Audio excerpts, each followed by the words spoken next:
queremos dar la gran bienvenida. Muchísimas gracias a todas las personas que se están conectando.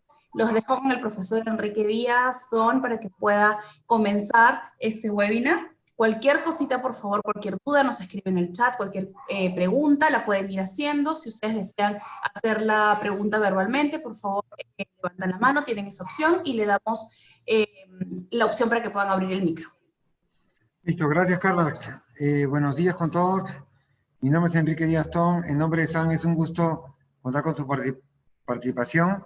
La charla va a demorar 1 hora aproximadamente, incluido preguntas, con lo cual, como dijo Carla, cuando tengan preguntas, encantados, y pueden ir escribiéndolas en el chat. Y bueno, el tema que nos reúne hoy es este seminario sobre ¿qué conclusiones podemos sacar de las fiscalizaciones sobre precios de transferencias en Latinoamérica, ¿no? Hay mucho que decir, el tema es bien interesante y sin más preámbulos, comencemos de una vez.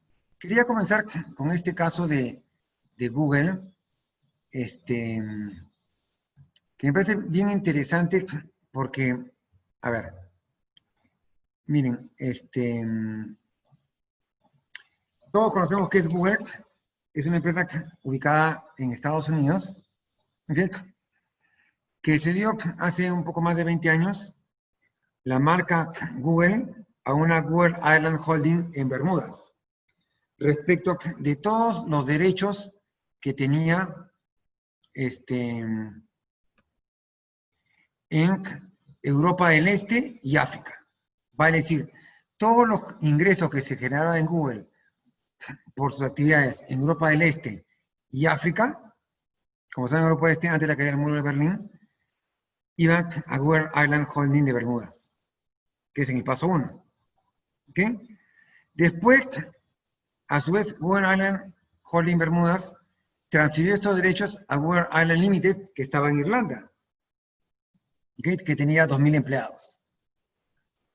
Con el tiempo, estos ingresos que significaron 11.000 millones de dólares, ante lo cual había que pagar 5.000 millones de dólares a estos 2.000 empleados y 5.400 millones de dólares, que era una regalía del 49%, a Bermudas.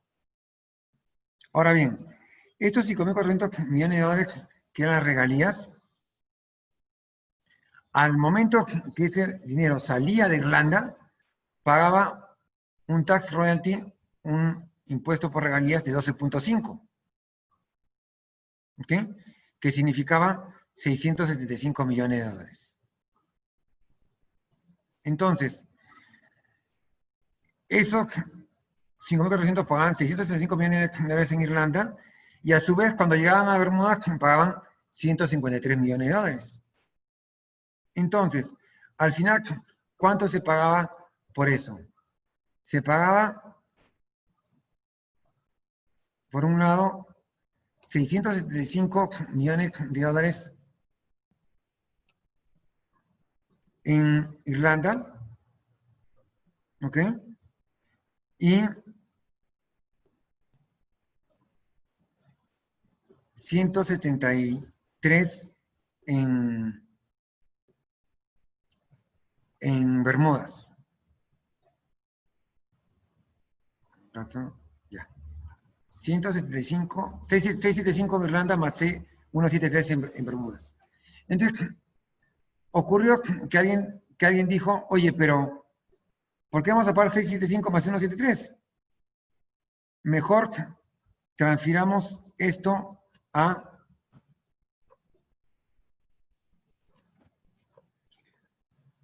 estos 5.400 millones de dólares, en vez de que salgan de Irlanda a Bermudas, transfirámoslo a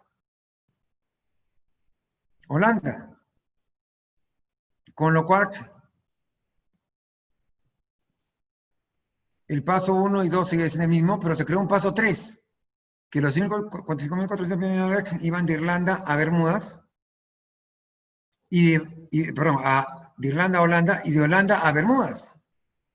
Con lo cual, el tax royalty de 12.5 ya no se aplicaba y era 0, toda vez que el dinero iba de un país europeo, Irlanda, a otro país europeo, Holanda. con la particularidad que Holanda tenía 0 trabajadores. Y de Holanda inmediatamente se iba a Bermudas, con lo cual ahí sí pagaban 3.2% de impuesto, que era solo 173 millones de dólares. Con lo cual, el impuesto de acá se eliminó. Entonces, esto que se conoce como doble sándwich irlandés era algo secreto. No, ustedes pongan en Google doble sándwich irlandés y va a salir esa figura. Entonces, lo que quedaba claro es que eso no tiene lógica, ¿no? O sea, al margen de la transferencia de dinero, queda claro que esto no es razonable. Entonces, por figuras como estas, de hecho, este es un seminario que hicimos en ESAM en el 2018 con un profesor francés, Philippe Marchesou, sobre el caso de Google Ireland y Google France, porque hubo un fallo en la corte francesa sobre el tema. Podríamos hablar mucho de eso, pero por cuestión de tiempo vamos a ir un poco más rápido. ¿Cuál es el punto? En general, el precio de transferencias se busca verificar que se cumpla con el principio de plena competencia, que no es otra cosa que yo le doy a mi vinculado o recibo a mi vinculado el mismo trato que tengo con un tercero. ¿Ok? Ahora bien, eso se ve en Estados Unidos y Europa hace casi 100 años. Y para acreditar que se cumple con ese principio, se tiene que aplicar cierta metodología. Ahora bien, frente a casos como los que mencioné de Google, que a todas luces, por simple lógica, uno dice, oye, esto no es razonable, algo está mal ahí. Hace 6 años aproximadamente el G20, que son las 20 economías más grandes del mundo, le encargaron a la OCDE, que es la Organización para Cooperación y Desarrollo Económico, que reúne a los países desarrollados y da las mejores pautas en educación, salud, finanzas, tributación y dentro de tributación, precios y transferencias. Oye, ¿por qué pasan figuras como las que hemos dicho de Google? Entonces, ¿qué se puede hacer frente a ello? La OCDE lanzó, a raíz de eso, el plan BEPS, como ven en la diapositiva, que por sus siglas en inglés significa Base Erosion and Profit Shifting. Vale decir, erosión de la base imponible y llevarse utilidades de un lado a otro. Que es el plan más agresivo que se ha dado en el último siglo para prevenir el Base Erosion and Profit Shifting, que se erosione la base imponible y que se lleve utilidades de un lado a otro. Este plan de acción tiene 3 principios: coherencia, sustancia y transparencia. Y cada uno de estos rectángulos es una de las acciones del plan BEPS, sobre lo cual podríamos hablar horas y horas. En concreto, una de estas acciones, que es la acción 13, habla sobre documentación de precios y transferencias, que en buena cuenta dijo, oye, ¿sabes qué? Vamos a estandarizar. Porque si estamos hablando de varios países que están acá presentes, y preguntamos, oye, ¿tú aplicas precios de transferencias? En un lado va a decir, yo aplico un informe, yo aplico un reporte, etc. Entonces, como no se podían poner de acuerdo, se dijo que en esta acción 13 vamos a estandarizar. Y en general solo vamos a hablar de 3 tipos de obligaciones, que son las que están acá. Archivo local o reporte local, archivo maestro y archivo país por país o informe país por país. Con lo cual, en todo el mundo, todos los países iban a pedir básicamente 3 tipos de reportes: el local, el maestro y el reporte país por país. Esto está dentro de la acción 13 del plan BEPS.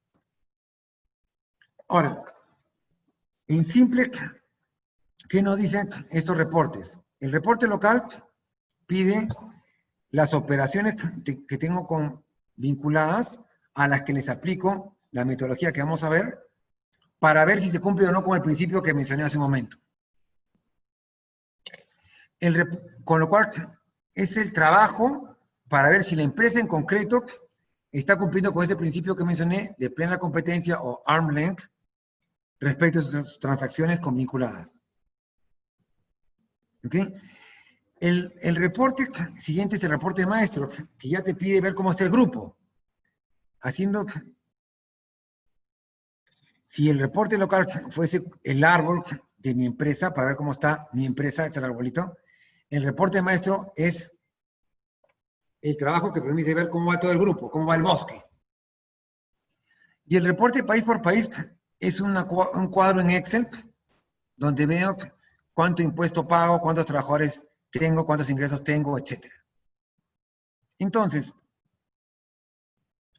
para acreditar que cumplo con este principio de plena competencia que ya mencioné, ¿qué tengo que hacer?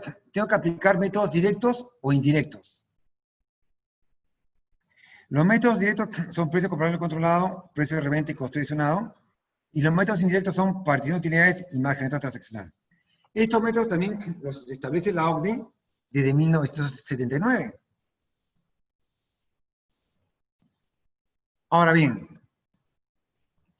la OCDE también da el marco conceptual sobre cuándo debo aplicar un método directo o indirecto, cuando tengo comparables o no. Entonces, la pregunta que conviene hacerse ahora es, si la OCDE define los parámetros del principio y los métodos, la OCDE define cuándo debo aplicar cada método. La OCDE ha aplicado el plan BEPS, y dentro del plan BEPS, la acción 13, que es sobre documentación de precios de transferencias. ¿Por qué empresas multinacionales tan grandes están cometiendo tantos errores y están perdiendo casos muy importantes de precios de transferencias?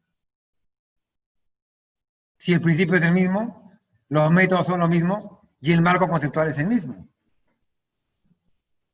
Y eso nos trae a colación a lo siguiente. ¿Qué está pasando?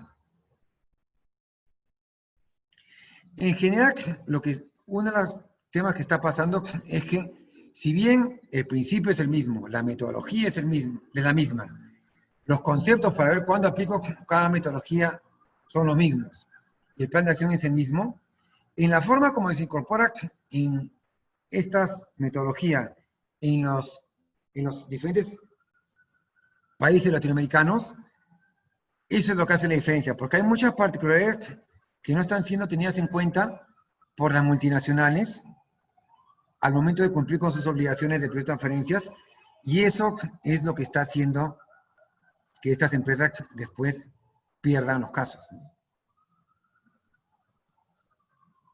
Veamos esto con unos ejemplos para que entendamos cómo aterrizamos esto. Cómo aterrizamos esto que las multinacionales tan grandes no entiendan la particularidad de cada país. Veamos.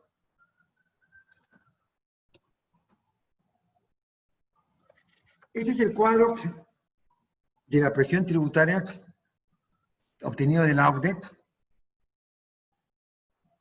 Ahí, a la mano izquierda, acá están los países que son miembros de la OCDE. La fecha en que ingresaron a la OCDE y la presión tributaria.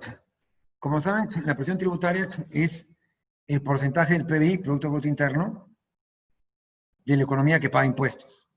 Entonces, el promedio es 38. América Latina, ¿dónde está? Está en 20. Casi la mitad. Hay muchos presentes a este webinar de Perú. ¿Perú cuánto está? En 16.10. Uno de los índices más bajos de Latinoamérica. Según data de la OCDE.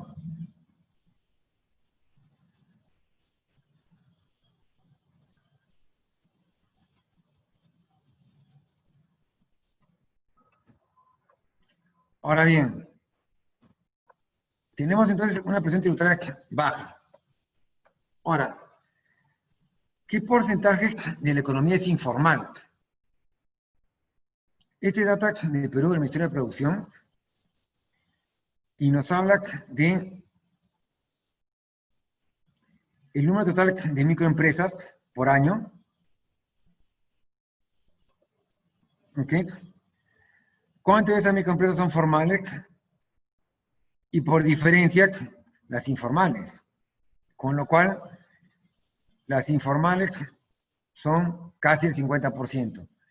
Que si bien han bajado de un 65% en el 2012 a un 48%, Número más, número menos, al 2017 estamos hablando del 50% de las empresas, de las microempresas,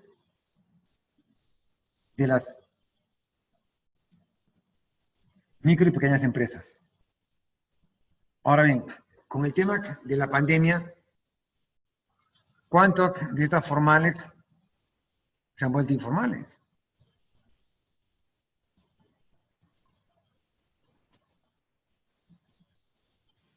Entonces, frente a esta informalidad y frente al hecho de que un porcentaje sustancialmente menor de la economía paga impuestos en Latinoamérica versus países desarrollados o miembros de la OCDE, podemos entender que las diferentes administraciones tributarias de Latinoamérica, al momento de incorporar las normas de impuestos de transferencia,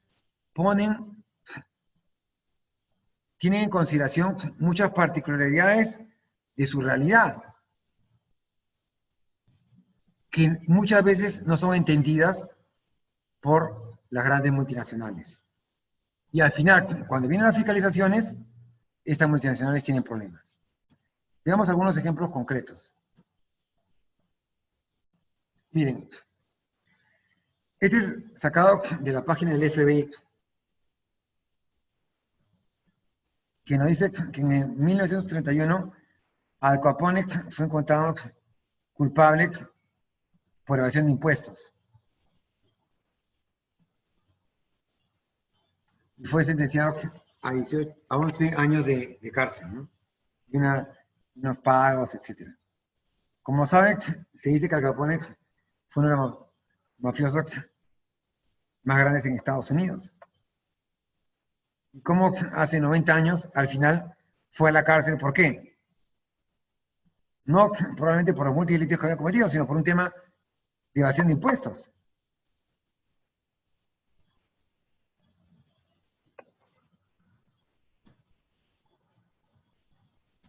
Entonces, ¿qué pasa? Precio de transferencia se aplica ¿para quién? Para vinculados. ¿Quiénes son vinculados? Los que son parte de un mismo grupo. Por accionistas, gerentes, directores, etc. Entonces, una compañía X que vende extranjero a 100. Sobre esos 100 voy a pagar impuestos a la renta en Latinoamérica. Imaginemos que el costo de gasto es 50, utilidad tiene impuestos 50. Pero por ahora la compañía dice, oye, ¿sabes qué? ¿Por qué no creo una empresa en Hong Kong a quien le vendo a 80 y Hong Kong vende al extranjero a 100? Con lo cual, ya no voy a pagar impuestos, un utilidad de impuestos en Latinoamérica, ya no sobre 50, que era lo que tenía antes. Ya no sobre esto.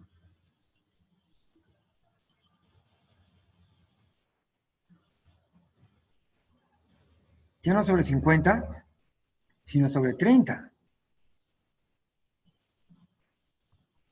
¿Estoy pagando impuestos a Latinoamérica? Sí, pero sobre una base menor.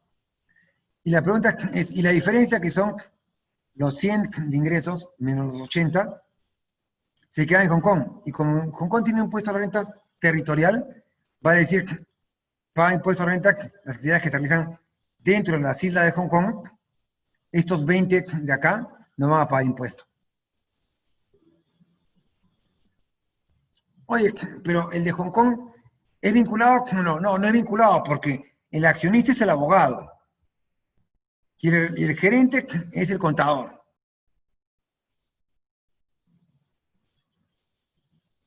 ¿Hasta qué punto ese cuento es creíble? No estamos diciendo que todas las empresas de Hong Kong tengan esta particularidad, pero algunas sí.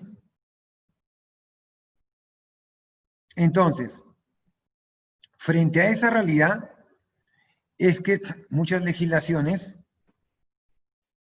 al momento de aplicar las normas de transferencia, te dicen, ok, aplica para vinculadas y aplica para transacciones con paraísos fiscales.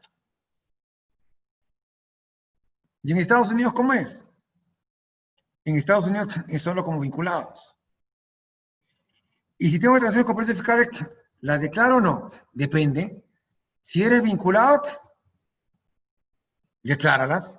Si no eres vinculado, no la declares.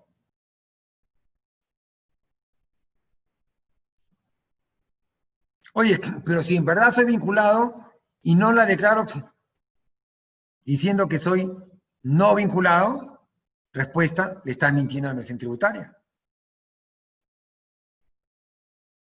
Y no es bueno mentir a la administración tributaria, mucho menos en Estados Unidos. Miren lo que pasó con Al Capone. ¿Se dan cuenta? Entonces, esa es la razón por la cual, reitero, en Estados Unidos, por ejemplo, tú solo aplicas precios de referencia para vinculados, independientemente de que sea en relación con precio fiscal o no. Por el contrario, en Latinoamérica aplicas para vinculados y transacciones con paraísos fiscales. Y ahí entramos a una de las primeras particularidades que muchas veces no es entendida por muchas transnacionales. ¿Cómo así? Veamos este ejemplo concreto. Una empresa BMW, marca de carros que todos conocemos, que tiene su matriz en Alemania. Y hay un grupo que tiene representación de BMW en Perú, Panamá y Chile. Con lo cual, ¿qué transacciones tienen? Importan los productos desde Alemania, los carros, los repuestos, a Perú, Panamá y Chile. ¿Qué es lo que está acá? Ahora, pregunta, ¿analizaré por propuesta de todas esas transacciones, sí o no? La respuesta es depende. ¿Depende de qué? Depende de la legislación de cada país. ¿Ok? En este caso, en concreto, la legislación de Perú no me obliga a analizar la transacción de compra que hago de Alemania, porque si bien soy un representante exclusivo, vale decir, solo una empresa en Perú puede traer repuestos y carros BMW o BMW. El hecho de ser representante exclusivo no es un supuesto de vinculación según la norma peruana.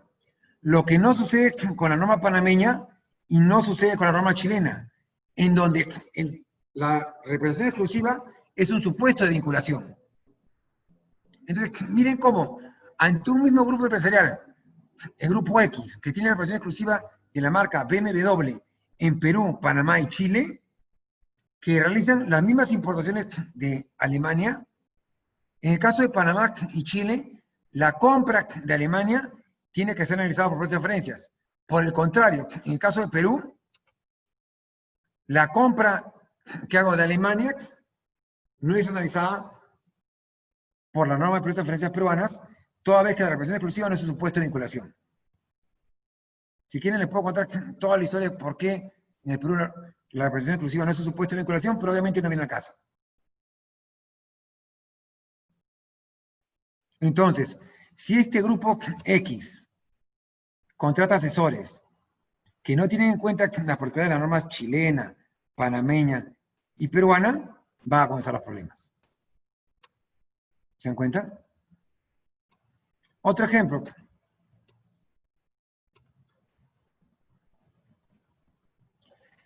El grupo X importa de Hong Kong a Perú, Panamá y Bolivia.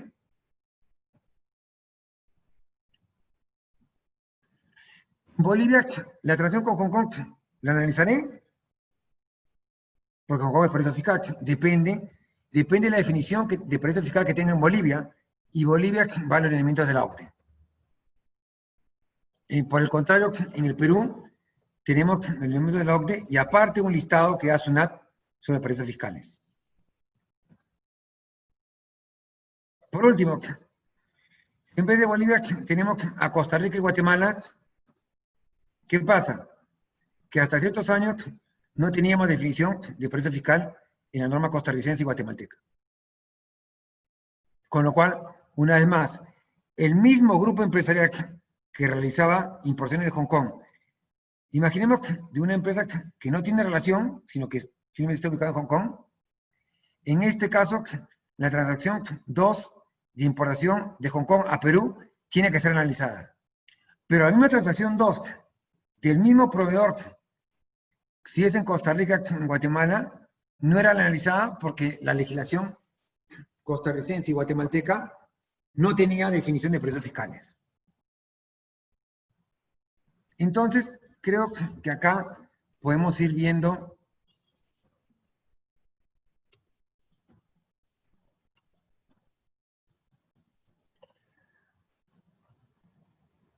recuerdan que dijimos que había 3 tipos de reportes. El reporte local, reporte maestro y reporte país por país. El reporte país por país es una matriz como esta, una tabla de Excel, donde uno pone detalles como jurisdicción donde operas, transacciones con vinculadas, transacciones con terceros independientes, total, etc. Entonces, ¿qué va a pasar? En estos ejemplos que hemos dicho, esto es para grupos multinacionales que tienen en general ingresos de 750 millones de dólares o euros, dependiendo de la norma de cada país, en el mundo, ¿no? O sea, es para grupos grandes, ¿no? Pero lo que va a pasar es lo siguiente. En los ejemplos que he puesto, si tenía transacciones con vinculadas por 1 millón, con paraísos fiscales por 2 millones y con representante exclusivo por 3 millones, en el caso de Perú, en mi reporte local presentaré solo el millón, porque solo el millón es con vinculadas. Los 2 millones que están acá con paraíso fiscal se analizan por las referencias, pero no es una transacción con vinculada.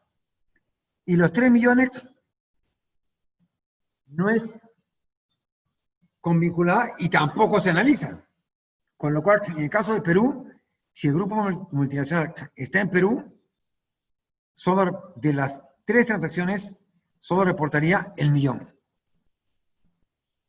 Por el contrario, si el grupo está en Chile el grupo va a reportar el millón con vinculada y los 3 millones por representante exclusivo, porque la representación exclusiva es un supuesto de vinculación según las normas chilenas. Con lo cual, en el mismo escenario, el grupo declararía 4 millones de transacciones con vinculadas. Y por último, el grupo está en Bolivia declararía el millón con vinculada, los 2 millones con presión fiscal y los 3 millones por representación exclusiva.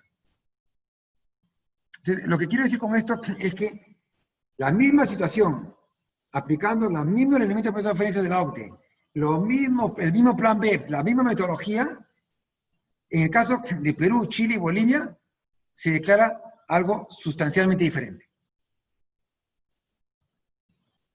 ¿Qué quiere decir? ¿Que Perú, Chile, Bolivia, de los 3 países alguno está mal? No, no es que esté bien o está mal, sino que cada país, dentro de su autonomía, de la autonomía que tiene, ha decidido incorporar los lineamientos de la OCDE según sus particularidades. Y la norma chilena, boliviana en este caso, quiso decir, bueno, si es un reporte país por país en Bolivia, me vas a declarar las 3 transacciones.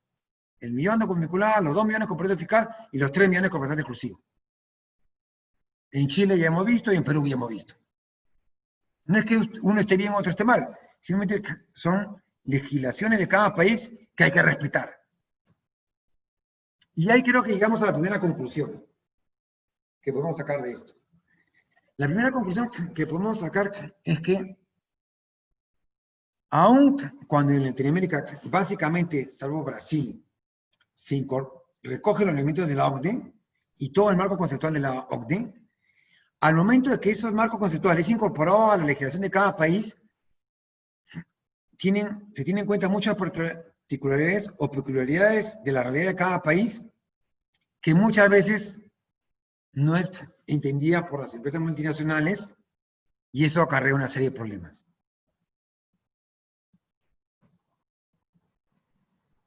Veamos ahora el caso Nestlé en Estados Unidos. La administración tributaria, el IRS americano, que es la Administración Tributaria Americana, fiscalizó a una subsidiaria de Nestlé de Suiza, Westreco, por los años 1978 a 1982. ¿Y qué es lo que dijo la Administración Tributaria, el IRS americano? Dijo, mira, ¿sabes qué?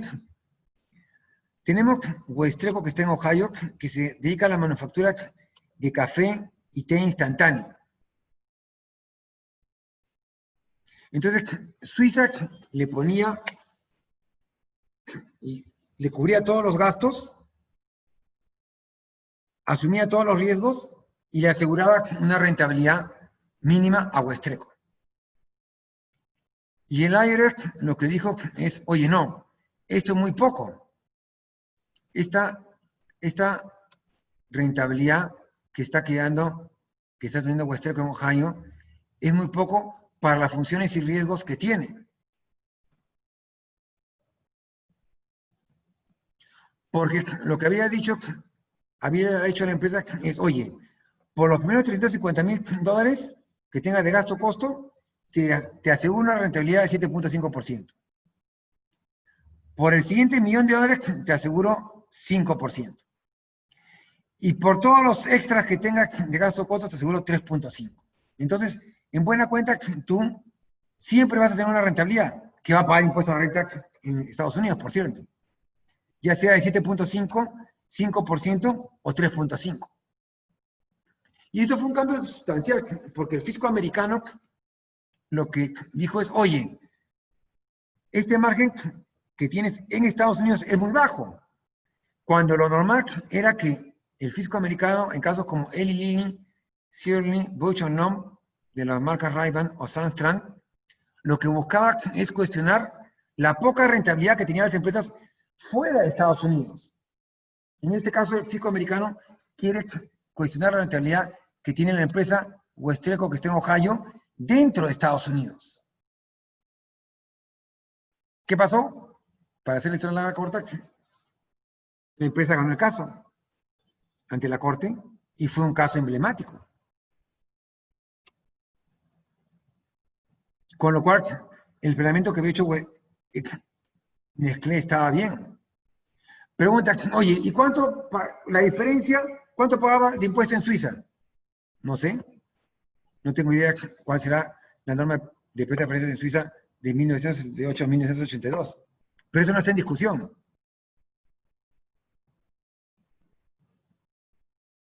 ¿Cuál es el punto? Que teniendo en cuenta este caso, que fue uno de los casos que sentó jurisprudencia importante en Estados Unidos, en el que Nestlé le gana al fisco americano, tenemos que cuando fiscalizan a Nestlé en Latinoamérica, en Costa Rica, cuestionan transacciones del 2005 al 2006, porque la Administración Tributaria costarricense consideró que los precios de margen de utilidad en la venta de colados infantiles, postres, jugos y néctares eran muy bajos. Y la Administración Tributaria costarricense determinó que el precio pactado con relacionadas es un 56% menor al pactado con terceros independientes. Por otro lado, el margen promedio de utilidad en ventas independientes es 87%, mientras en ventas con vinculadas es 7.17. Vale decir, la misma Nestlé Costa Rica, cuando marginaba con terceros independientes, marginaba 87%, y cuando marginaba con vinculadas, marginaba 7.17. Bueno, frente a eso, ¿qué pasó? Usted dirá, bueno, Nestlé es conocida a nivel mundial, tiene en cuenta el caso que había ganado en Estados Unidos, estoy seguro que ganó el caso acá, pero dieron estos argumentos que simplemente no vamos a leerlos para no perder tiempo. Porque con todo el respeto que nos merecen los asesores, esos argumentos eran ridículos. Simplemente entraron a cuestionar la legalidad de la norma costarricense, cuando en ningún momento Nestlé hizo algo tan elemental. Van a decir, oye, ¿cumples o no cumples con el principio de plena competencia? aplicando los métodos que ya he mencionado. Y perdieron tiempo y horas argumentando la legalidad de la norma de presta de transferencias costarricense. Al final, ¿qué pasó? Perdieron el caso. ¿Y por qué podemos comentar el caso de Nestlé? Porque es una jurisprudencia que está publicada. Entonces, miren cómo empresas tan grandes como Nestlé, que ganaron casos que fueron ejemplos y sentaron jurisprudencia en Estados Unidos a la Administración Tributaria Americana sobre prestas de transferencias hace décadas, hoy en día, hace unos años, pierde casos por no responder temas elementales como ¿qué método aplicaste? ¿Cumpliste o no cumpliste con el principio de plena competencia? Los que están escuchando esta conferencia, que llevan 38 minutos, ya podrían haber respondido eso. Nestlé nunca respondió una pregunta elemental. ¿Cumples o no cumples con el principio? Aplicando los métodos, nada más. Ahora, lamentablemente, vemos que hay otras empresas similares que cometen los mismos errores y lamentablemente, por cuestiones de confidencialidad, no se pueden decir los nombres de las empresas, por lo cual es evidente. El caso de Nestlé, repito, lo mencionamos porque es un caso que es una jurisprudencia que está publicada y ahí está el nombre. Bueno, por cierto, en otras legislaciones, cuando se publica la jurisprudencia, se tacha el nombre del contribuyente. En Costa Rica no se tachó, con lo cual es público. ¿Ok?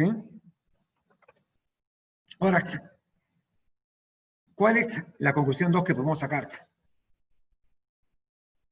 La conclusión 2, en línea con la anterior, es que tenemos que tener en cuenta las particularidades de las normas de presta de transferencias en cada país, pero no hay que perder el foco, que es decir si la transacción cumple o no con el principio de plena competencia, por lo cual hay que aplicar los métodos con todo el marco conceptual que hemos dicho. Al final, ya sea que te pidan reporte local, reporte nuestro, reporte del país, las administraciones tributarias lo que te van a pedir es la documentación correspondiente para acreditar que cumples con el principio y para obtener ingresos. Y si tú como contribuyente no cumples con tu carga de la prueba, después no te quejes de que pierdas los casos. El reporte local. El reporte local te pide, por ejemplo, registrar préstamos. Te pide todas tus transacciones convinculadas. Veamos ahora qué pasa en el caso de los préstamos. Las normas de los diferentes países dicen que hay que contar con los contratos. Hay que ver la tasa de interés de los préstamos. Hay que ver el mercado en cooperas. Y hay que verificar el movimiento efectivo entre las mismas empresas.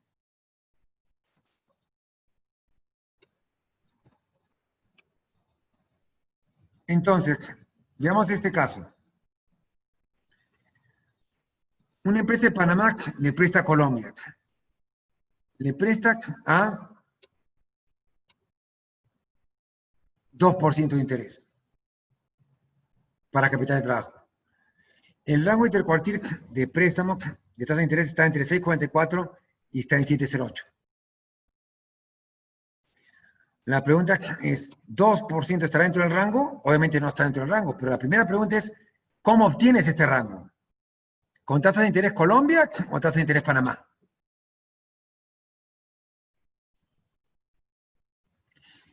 Ahora bien, asumiendo que ese rango es válido, ¿2% está dentro del rango? No. ¿Y generar ajustes o no? Depende. Si eres el fisco panameño, sí, porque el fisco panameño dirá, oye, ¿por qué le prestas tan barato? Pues, si me prestas a 2%, estás tributando menos en Panamá.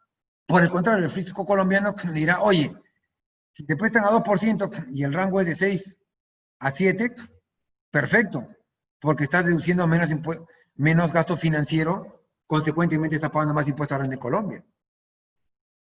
Entonces, la misma transacción tendrá ajuste dependiendo si estás analizando del acreedor o del deudor.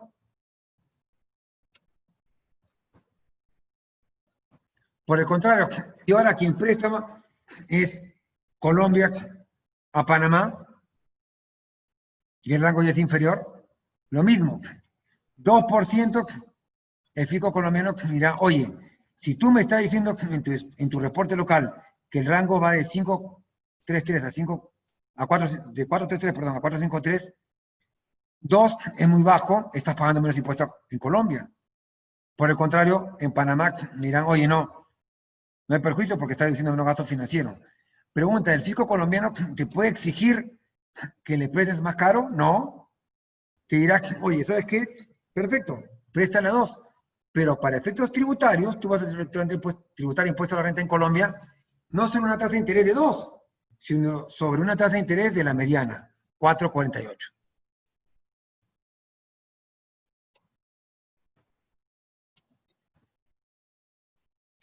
Si el préstamo es entre domiciliada de un mismo país, llámese Perú,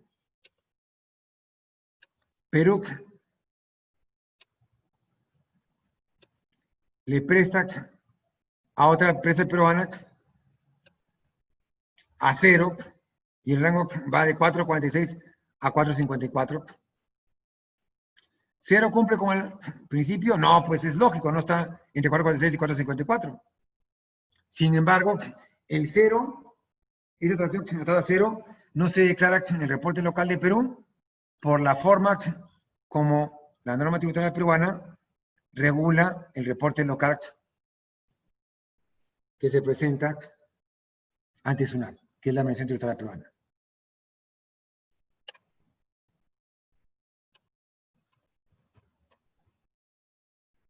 Ahora, ¿por qué? Porque en la Administración Tributaria, en la legislación peruana, se habla de materialidad, y las transacciones menores a 2,5 UITs, unidad impositiva tributaria, que son más o menos unos 10.500 soles, no se declaran.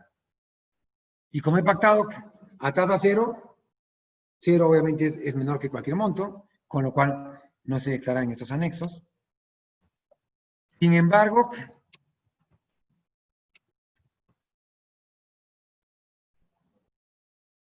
es el anexo 1 y 2 del reporte local de Perú.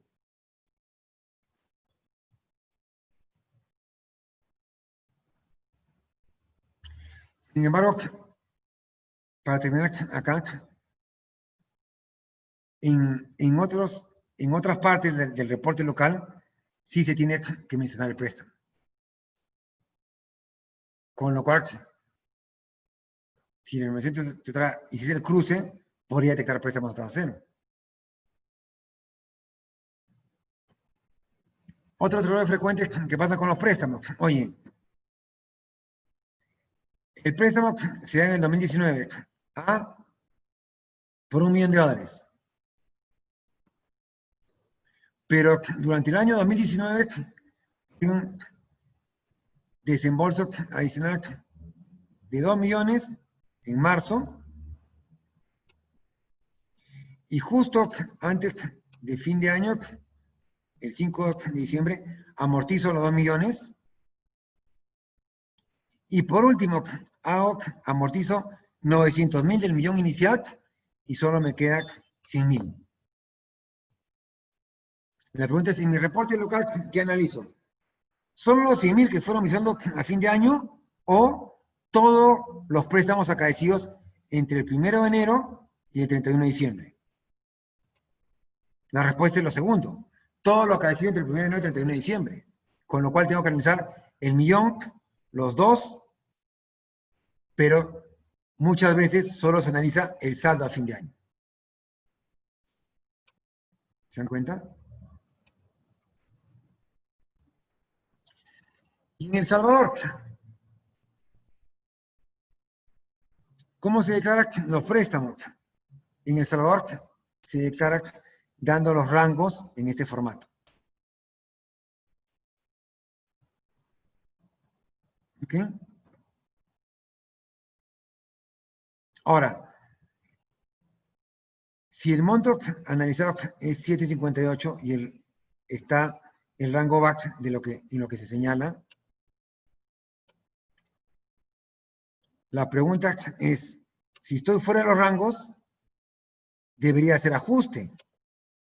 Acá. Según la legislación salvadoreña. Sin embargo, pocas empresas hacen ese ajuste. ¿Ok?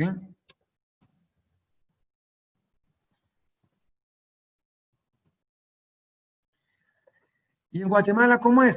En Guatemala, tengo que decir qué base de datos he utilizado. En el caso de Honduras, integré la información de la Comisión de Nación de Bancos y Seguros de Honduras. En el caso de El Salvador, información del Banco Central de la Reserva de El Salvador. Y en el caso de Nicaragua, información del Banco Central de Nicaragua.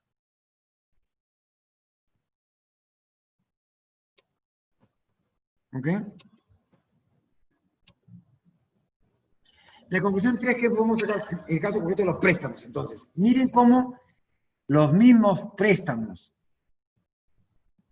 si hacían de Panamá a Colombia, de Colombia a Panamá, entre Perú, o en Guatemala, o en El Salvador, se declaran en forma total y absolutamente diferente. Por lo que he dicho hace un momento. Por las particularidades que tiene la norma de cada país, en este caso Colombia, Panamá, Perú, Guatemala y El Salvador, al momento de incorporar estos lineamientos generales.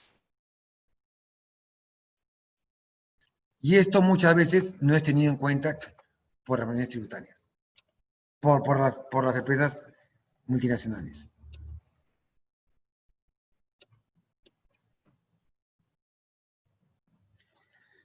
Otros errores frecuentes. Hablo de reembolsos. ¿Qué es un reembolso?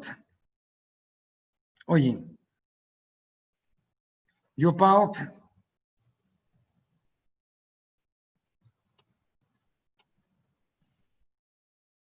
contrato con Google, diferentes cuentas en Google a nivel mundial. Me cobra $150 por cada correo. Ya, ok.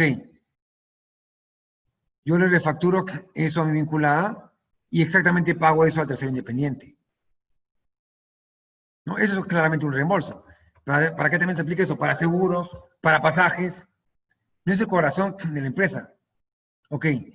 Pero eso es diferente a los servicios intragrupos, que son servicios para aprovechar sinergias, donde ya tengo una empresa que da servicios a varias empresas de grupo.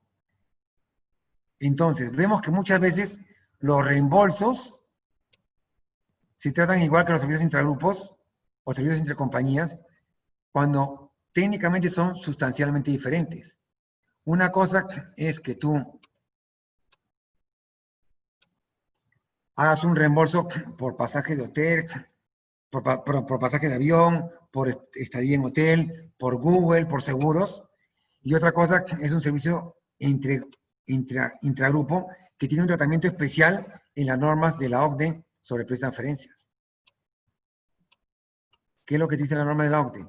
Oye, si España está en la matriz y España da servicios a Panamá, El Salvador y Guatemala y Perú, hay que ver los costos y gastos totales y el driver, esta D que está acá, que es el driver que he utilizado para asignar o distribuir los 50 millones de dólares que son los servicios administrativos y corporativos.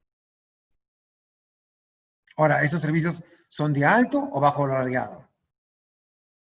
¿Qué no dice la OCDE? ¿Qué no dice la norma de cada país? Por ejemplo, la norma peruana incorpora del ejercicio fiscal 2017 el test de beneficio, que es una nueva obligación formal a fin de poder deducir parte de estos 50 millones de dólares que me está asignando España. Pero se ven cómo la naturaleza de este servicio es sustancialmente diferente a una refacturación de pasajes, hoteles o cuentas de Google, ¿no? Ya. ¿Y cómo la norma guatemalteca? ¿Cómo la norma salvadoreña? ¿Cómo la norma panameña? Bueno, hay que estar en cada país. Porque si no tienes en cuenta la política de la norma de cada país, por ejemplo, como estoy poniendo el ejemplo de Perú, al no cumplir con el test de beneficio, te podrían desconocer el D4, que es la parte que España le está facturando a Perú de los 50 millones de dólares que son los servicios administrativos dados desde España a Perú, como Guatemala, El Salvador y Panamá.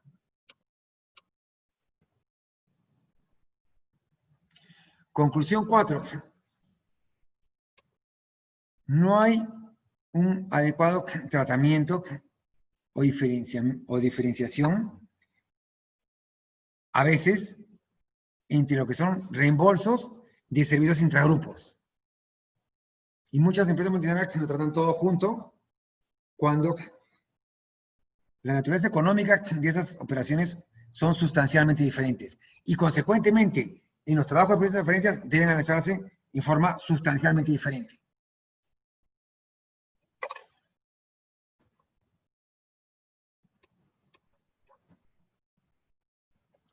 Otro error común es adquirir inmuebles. Tengo 3 comparables, inmuebles A, B y C. Saco un precio por metro cuadrado, que es lo que está acá. Y al final hago mi rango de tasas de precio por metro cuadrado. Sin embargo, por ejemplo, en Honduras, en su declaración, lo que es el arrendamiento no te da la opción de poner más detalles y rangos. Aun cuando claramente podría ponerlo, ¿no?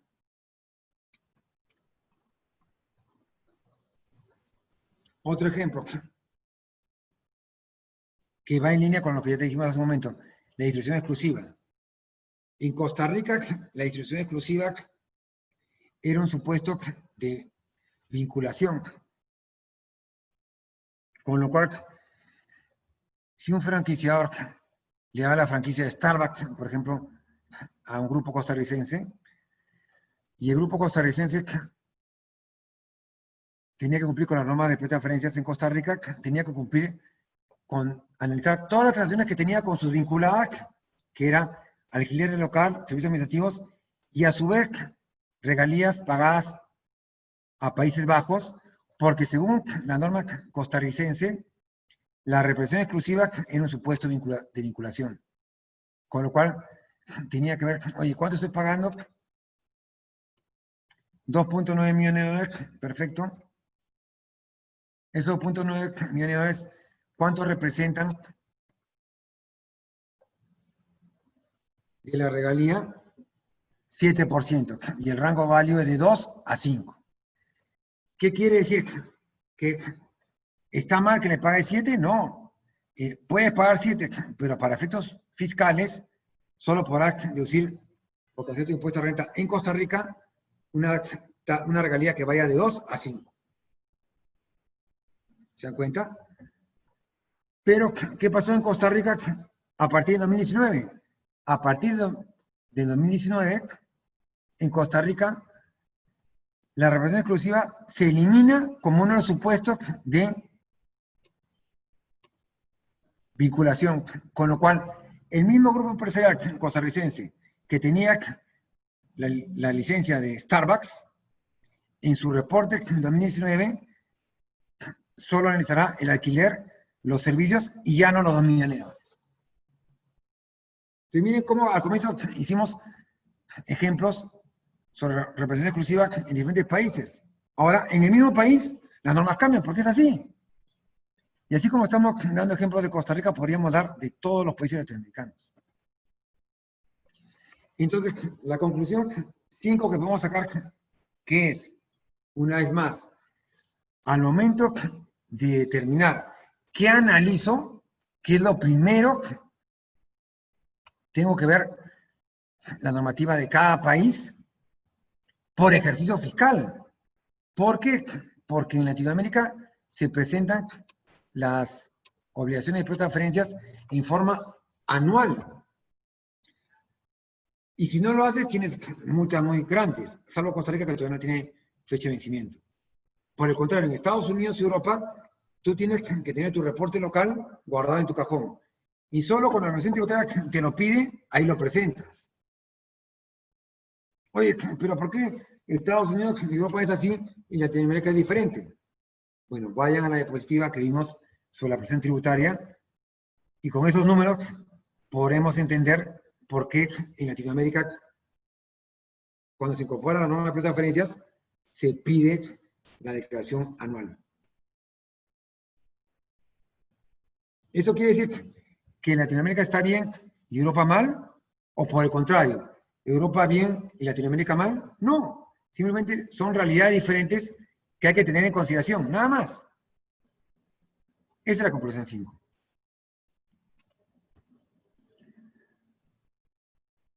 Voy un poquito más rápido porque estamos casi con la hora.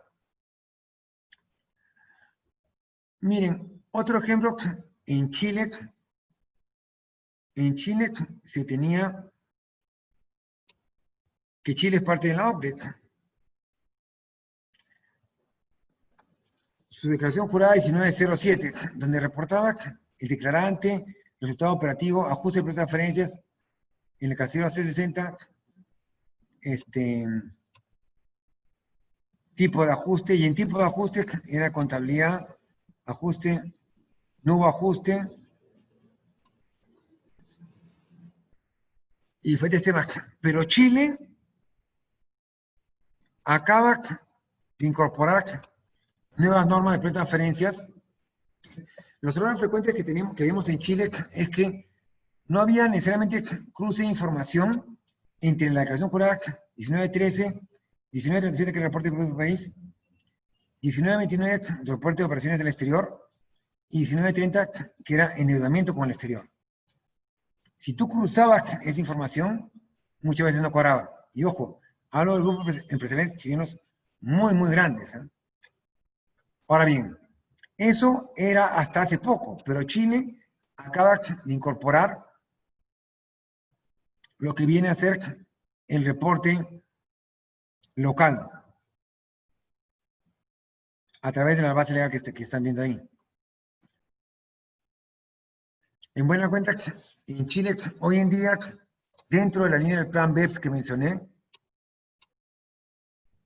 ya tenemos reporte local, reporte maestro y reporte país por país. ¿Ok? Esto se presentará a partir del 2021, respecto al ejercicio fiscal 2020,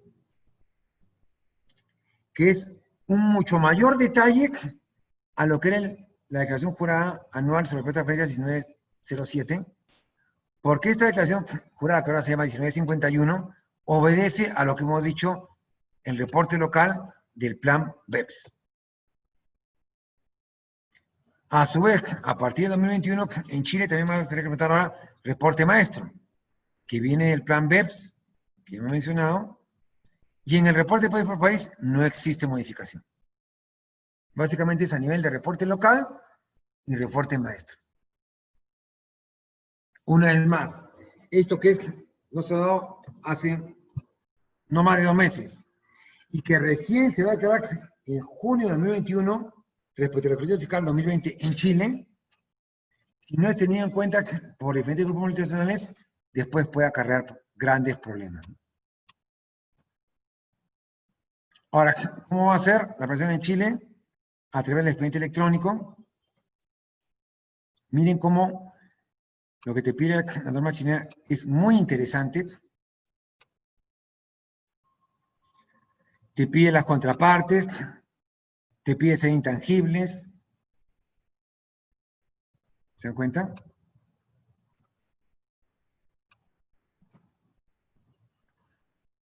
No solo eso, te pide los rangos intercuartiles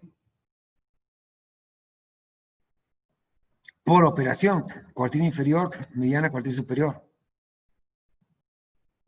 Te pide los contratos. ¿Fueron presentados previamente? Todos sabemos que muchas veces entre grupos multinacionales a veces no hay contratos. Y claro, los hacen cuando te vienen a fiscalizar. Que si ahora declaras que no hay contrato, cuando te van a fiscalizar de acá a un tiempo, no vas a decir, sí, sí había. Y te van a decir, oye, ¿y por qué no lo declaraste acá? ¿Se dan cuenta? Miren el detalle de lo que te pide ahora el formulario 1951 en Chile, que esto es reciente.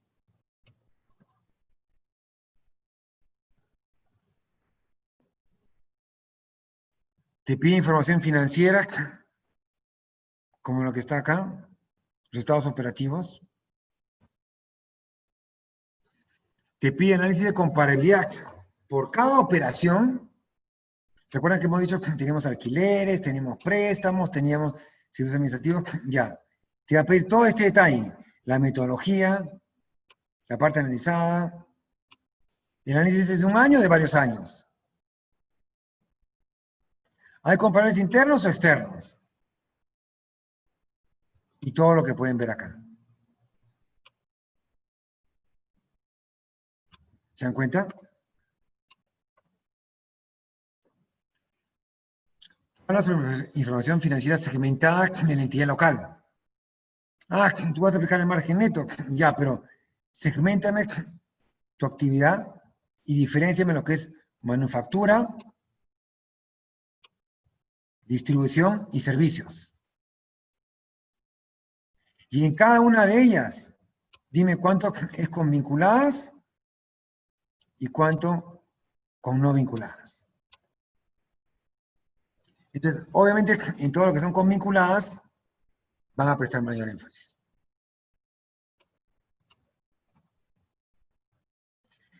Conclusión C que podemos sacar, teniendo en cuenta lo que hemos dicho del ejemplo de Chile, porque reitero, esto que hemos puesto de Chile es solo un ejemplo.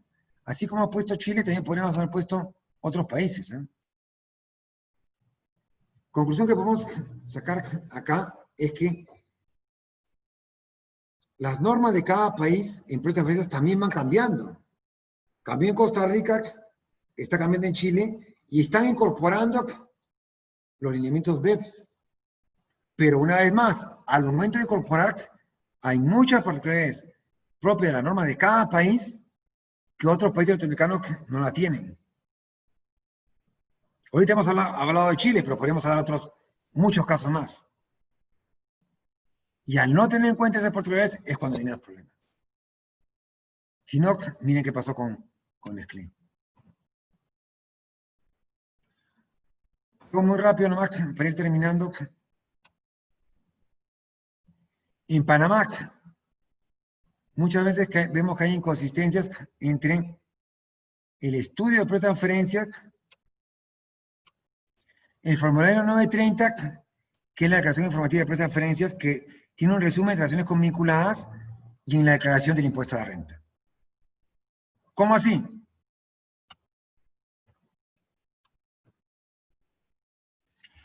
En la declaración del impuesto a la renta, tú tienes que poner en la parte de ingresos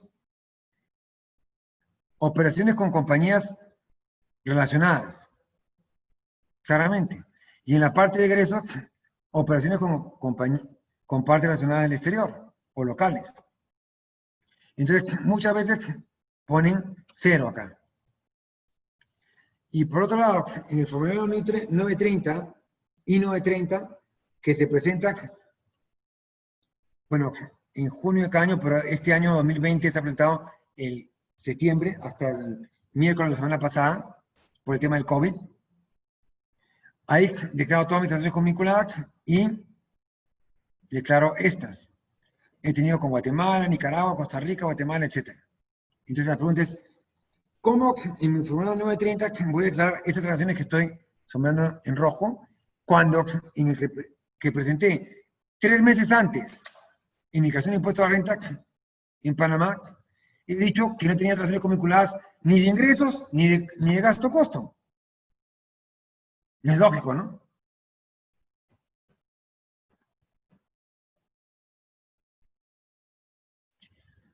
Por último, en el estudio de pretransferencia, que es lo que me sirve para llenar el 930, tendré que tener el detalle de todas mis partes vinculadas.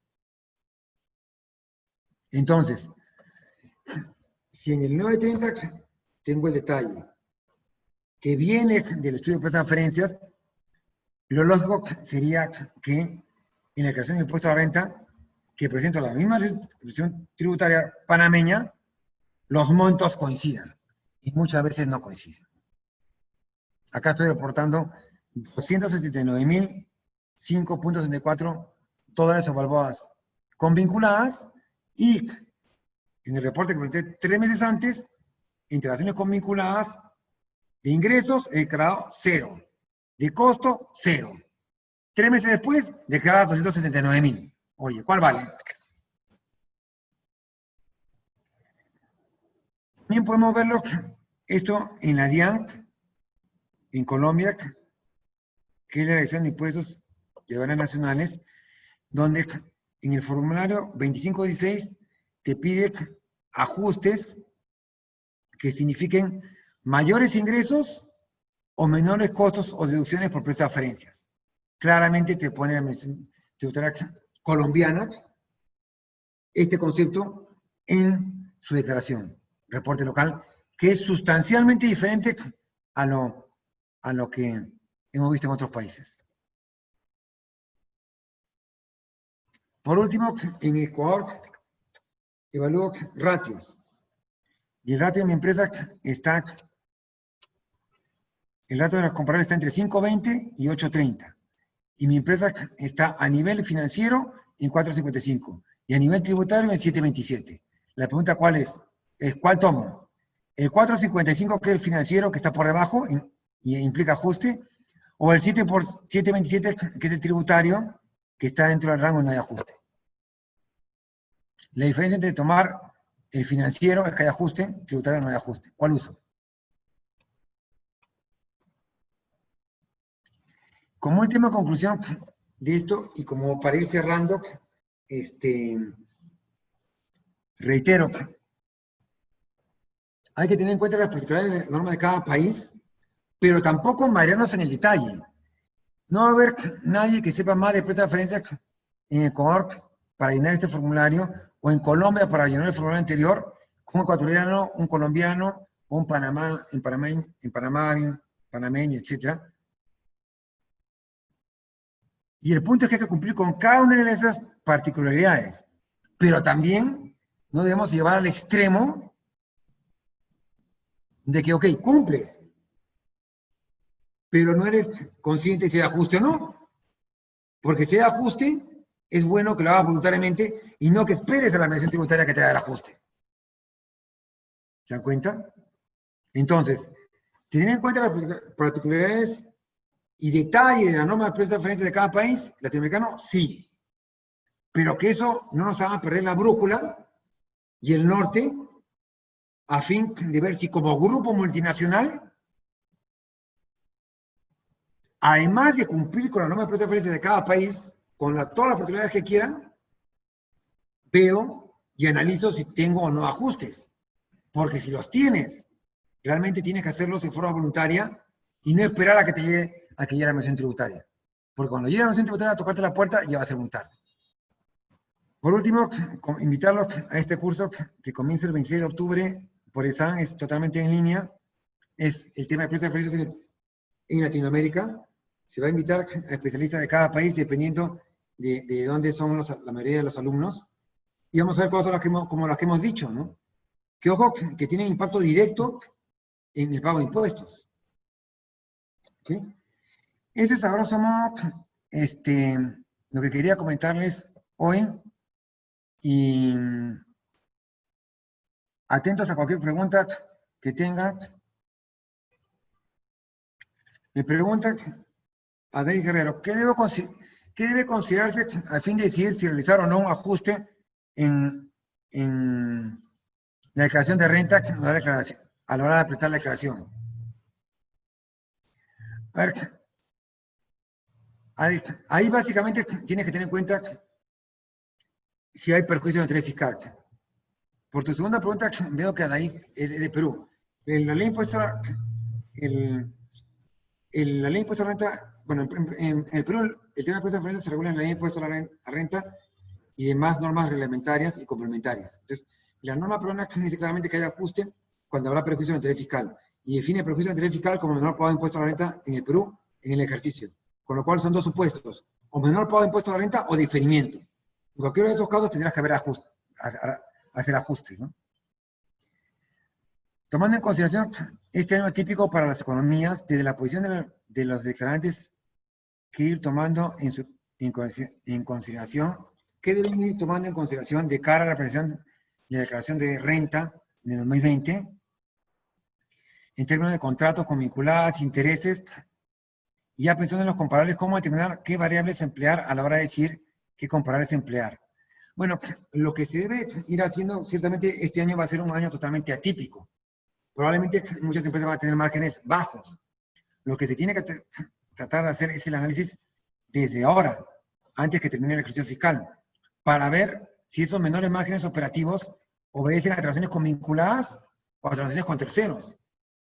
Porque si obedece a transacciones con terceros, no debería llevar a que haya ajustes. ¿Se dan cuenta? Eso es las dos preguntas que había. No sé, Carla, si hay alguna otra pregunta, alguien que haya levantado la mano, que quiera darle.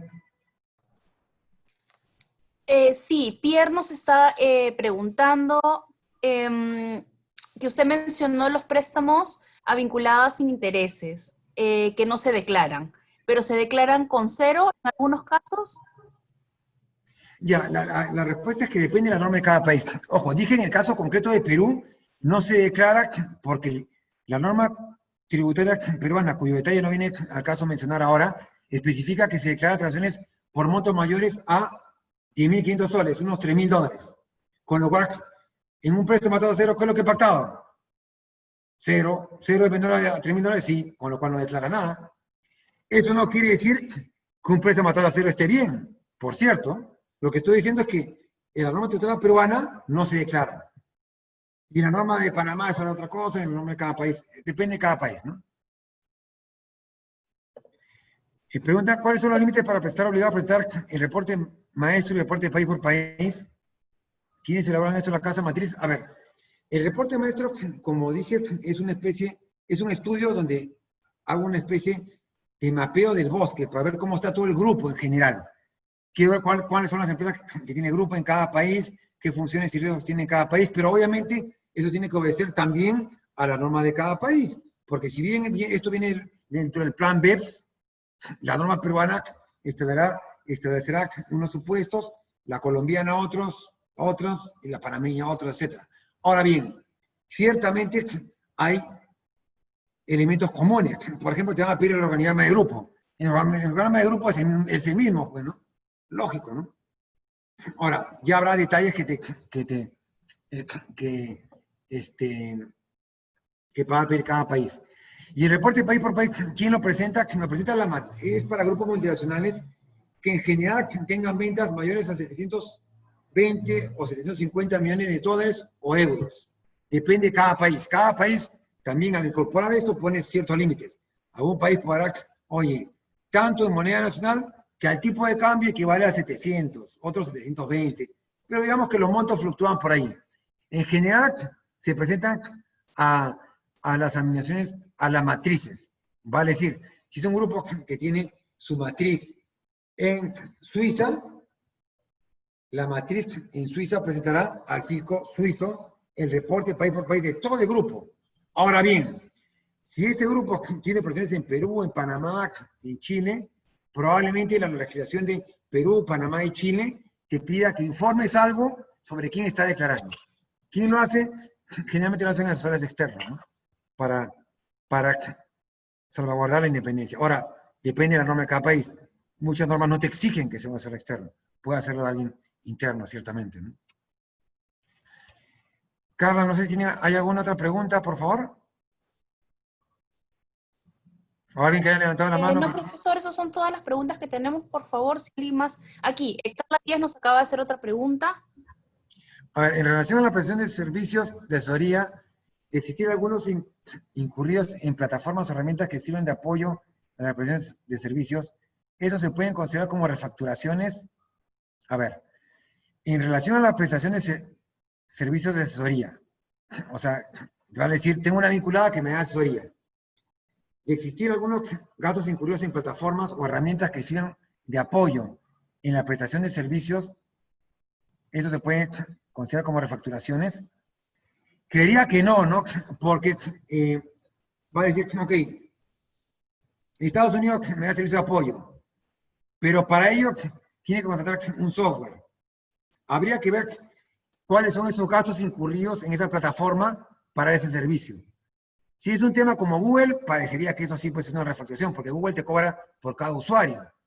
Pero si es un software más sofisticado, ya dependería del mismo, ¿no? Entonces, en resumen, habría que ver el tipo de gasto de esa plataforma para ver si se incorpora entre el costo y gasto y lo distribuye por un driver o es una refacturación. ¿Cuándo elegir un PCN interno o externo? Depende de la norma de cada país. Depende de la norma de cada país. De hecho, hay legislaciones que te dicen que en el caso de productos como commodities, necesariamente tienes que tomar compradores externos. Y hay que reportar y tomar base de datos. Y eso de por sí es un tema muy complejo. Pero en general, te podría decir, para Edgar, que en general, cuando tienes comparables internos, salvo que la norma te diga lo contrario, es algo, un elemento que debes de considerar para hacer el análisis, ¿no? Va a decir, oye, yo vendo este lápiz acá a vinculado y el mismo lápiz con el mismo color y el mismo código a terceros independientes. Obviamente tengo un comparable interno y en principio le debería vender a vinculado a un precio similar a como le vendo a terceros independientes. Eso es lo que nos dice en la teoría, ¿no? Eso es, creo que hemos respondido. Alguien pregunta, si una empresa integrante de un grupo, pero solo tiene relaciones con paraísos fiscales, supera los montos límites de esta norma y está obligado a prestar reporte, maestro, depende de la norma de cada país. Recuerda el ejemplo que pusimos sobre el caso de relación con paraíso fiscal. La norma peruana te decía una cosa, la norma colombiana, perdón, boliviana te decía otra cosa, límites de la OCDE. La guatemalteca costarricense no te definía el paraíso fiscal, ojo, pero no es que no te definía el paraíso fiscal ad infinitum. Había años en que no te definía y habría años en los que sí. ¿Te das cuenta? Va a depender de las normas de cada país. Las regalías o alquileres o intereses deben pasar por el test de beneficio. En el caso de Perú, el test de beneficio es para servicios con vinculados. Servicios en general. ¿Okay? Con vinculados, ¿no? Ojo, en el Perú aplica precios de transferencia, recuerda, para transferencias con vinculados y desde hacia o a través de precios fiscales. Técnicamente desde hacia o a través de territorios de bajo una imposición y aparte tenemos el tema de países no cooperantes, que es otra particularidad de la norma peruana que ya obviamente por cuestión de tiempo no podemos hablar, ¿no? No sé, bueno, disculpas a todos, creo que nos hemos excedido 20 minutos, ha sido un gusto con ustedes, a su disposición, para lo que necesiten y ojalá tengamos el gusto de ver algunos en el curso que se inicia a fines de mes. Gracias. Gracias, Carla, por el apoyo. Como siempre. Gracias, profesor. Y gracias a todos los que han estado aquí. Recuerden que el 26 de octubre inicia el curso que está dictando el profesor, que es Precios de Transferencias en Latinoamérica. Tienen los datos de nuestra asesora comercial, Fátima Pérez. Ella los puede atender en nuestra web también, isam.edu.pe/pe. Ahí lo pueden encontrar. El curso inicia ahorita en octubre. Las vacantes son limitadas, así que esperamos poder verlos. Muchísimas gracias a todos.